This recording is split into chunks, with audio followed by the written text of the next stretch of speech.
민족은 영원한가입니다.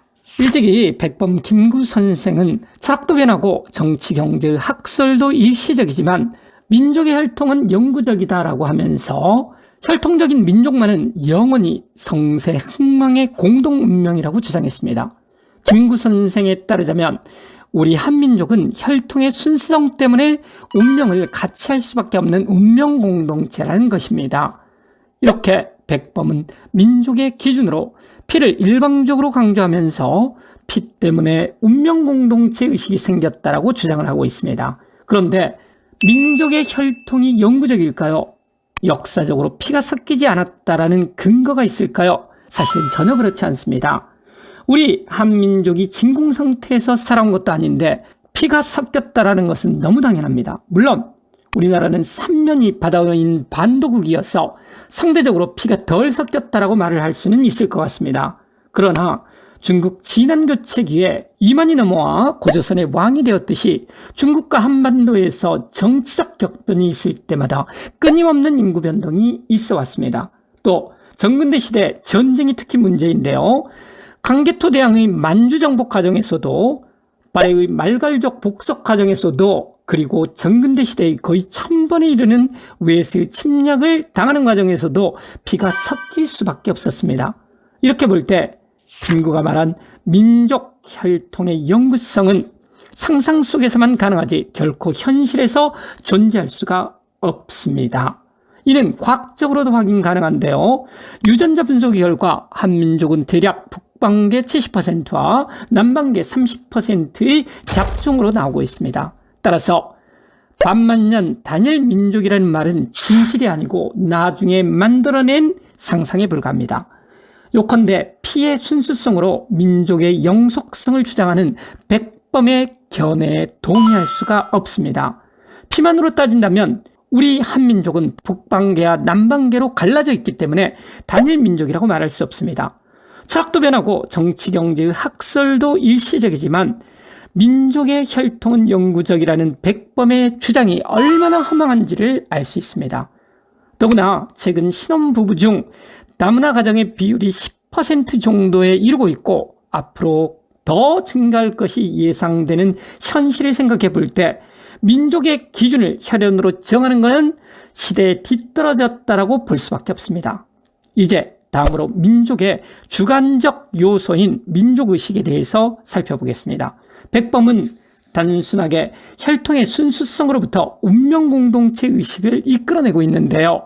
이것도 또한 문제입니다. 백범에 따르면 당연히 고구려백제 신라는 혈통이 동일한 하나의 민족이고 따라서 민족의식, 즉 운명공동체 의식을 가지고 있어야만 했습니다.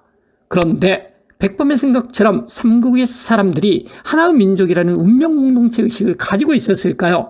아닌 것 같습니다. 삼국 간에는 같이 죽고 같이 산다는 운명공동체 의식이 전혀 없었습니다.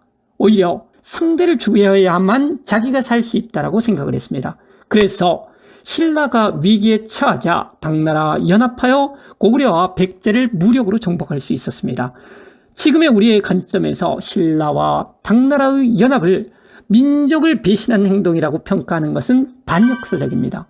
당시 사람들은 누구도 신라를 민족의 배신자라고 비난하지 않았습니다. 그렇다면 한반도에 살고 있는 사람들은 언제부터 운명공동체 의식을 가지게 되었을까요? 대부분의 역사학자들은 고려와 조선을 거치면서 운명공동체 의식이 형성되었다고 보고 있습니다. 한반도의 하나의 국가인 고려와 조선이 만들어지고 거란이나 몽골, 여진, 일본의 침략을 막아내는 과정에서 운명공동체 의식이 생겼다고 보는 것입니다. 그런데 여기서도 문제가 있습니다. 고려, 조선시대의 운명공동체는 신분적 한계 때문에 많은 한계를 가지고 있었습니다. 16세기 조선의 인구를 약 1000만 명으로 추정하는데요. 그 3명 중에 1명 정도가 노비였습니다. 조선시대 노비는 인간이 아니었고 단지 말하는 도구였을 뿐입니다. 노비들은 소나 말처럼 매매되었으며 늙은 노비는 소나 말보다 싸게 팔렸습니다. 이런 노비들과 양반들이 운명공동체 의식을 공유하고 있을 리가 없습니다. 노비와 같이 죽고 같이 살겠다라고 생각한 그런 정신나간 양반은 한 명도 없었습니다. 그럼 노비들은 그들의 주인인 양반과 운명 공동체 의식을 가지고 있었을까요? 그들은 기본적으로 주인에게 충성은 하지만 같이 죽고 같이 살겠다라는 의식까지 갖고 살고 있지는 않았을 것 같습니다. 왜냐하면 아주 단순하게 생각해도 주인이 바뀔 수 있기 때문입니다. 자신이 개나 소처럼 매매되었을 때 이전 주인과 운명을 같이 하겠다고 자살했다라는 노비 이야기는 우리가 들어본 적이 없습니다. 그런데 만약 주인이 같은 민족이 아니고 다른 민족으로 바뀌게 된다면 상황이 어떨까요? 예를 들어 고려시대 몽골이나 조선시대 청나라 사람의 노비로 된다면 그들은 어떤 반응을 보였을까요? 다양스럽게 역사에서 이에 대한 적절한 예를 찾아볼 수가 있습니다. 바로 고려시대 몽골에 대항한 충주성 전투입니다. 몽골에 대항해 충주성에서 김윤후를 중심으로 맹렬하게 저항을 하고 있었습니다. 그런데 60여일 고립되어 싸우다가 식량이 떨어지고 사기가 저하되어 거의 성이 함락될 위험에 처하게 됩니다.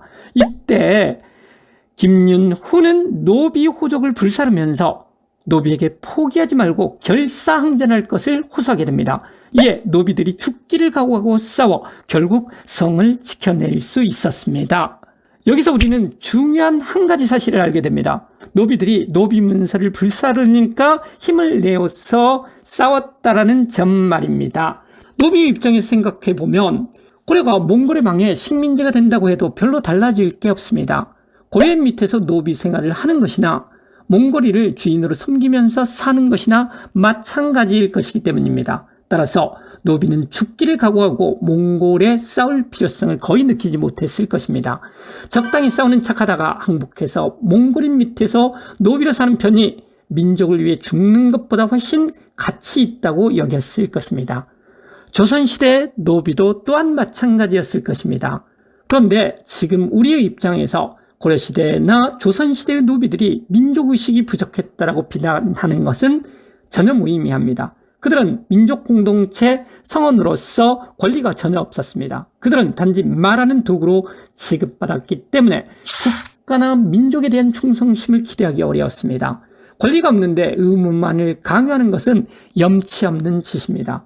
이렇게 보았을 때 정근대 시대 민족이 고려에서 조선을 거치면서 형성되었지만 신분적인 한계가 있었음을 또한 확인할 수 있습니다. 당시 인구의 3분의 1을 차지한 노비와 양반 사이에 우리라는 공동체 의식이 있을 리 없었습니다. 따라서 진정한 의미에서 민족의 형성은 근대 이후 신분제가 폐지되고 민족 구성원 모두가 자유롭고 평등한 세상에서 살게 되었을 때 비로소 가능했습니다. 개항 이후 민족의 형성 과정에서 신분적 한계를 보여주는 예가 의병투쟁에서 보입니다. 1908년 1월 연합의병 부대가 서울진공작전을 개시했을 때입니다. 이때는 이미 외교권을 빼앗기고 군대까지 해산되어 사실상 한민족이 일제의 노예로 되기 직전의 상황이었습니다. 이런 절체절명의 위기 속에서 마지막 희망을 걸고 해상 군인까지 합류하여 서울진공작전을 펼치고 있었습니다. 그런데 아주 말도 안 되는 일이 벌어집니다. 양반 의병장들이 가장 전투력이 뛰어난 신돌석과 홍범도 부대를 작전에서 제시켰습니다. 그 이유는 황당하게도 바로 그들의 신분이 천하다라는 것이었습니다. 나라가 망하는 판국에 양반이면 어떻고 또 천민이면 무슨 상관이 있었을까요? 양반들이 정치를 잘못해 결국 나라를 망하게 되었는데 그들이 죄를 뉘우치지는 못할 망정 천민이라고 나라를 위해 목숨 바쳐 싸울 권리마저 빼앗아갔던 것입니다. 천한 놈은 나라를 위해 죽을 권리조차도 없다라는 것인데 바로 정근대 민족의 한계를 극명하게 보여주는 것이라고 볼 수 있습니다. 천민은 나라를 위해 죽을 권리도 없다라는 이 기막힌 현실이 극복되는 것은 1919년 3.1운동 때부터입니다. 3.1운동 때 우리 민족은 일제에 대항하여 3개월 동안 민족의 10%인 200만 명이 만세를 불렀습니다.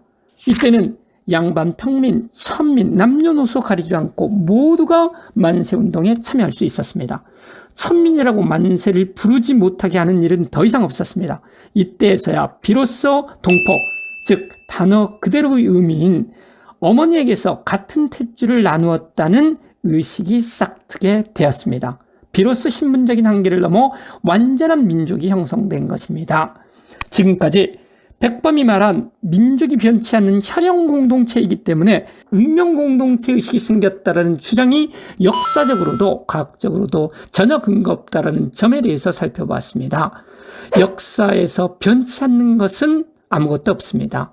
민족 공동체도 과거 역사의 일정 시점에서 생겨났고 미래의 어떤 시점에서 또 소멸해 갈 것입니다. 오늘은 이만 마치겠습니다. 감사합니다.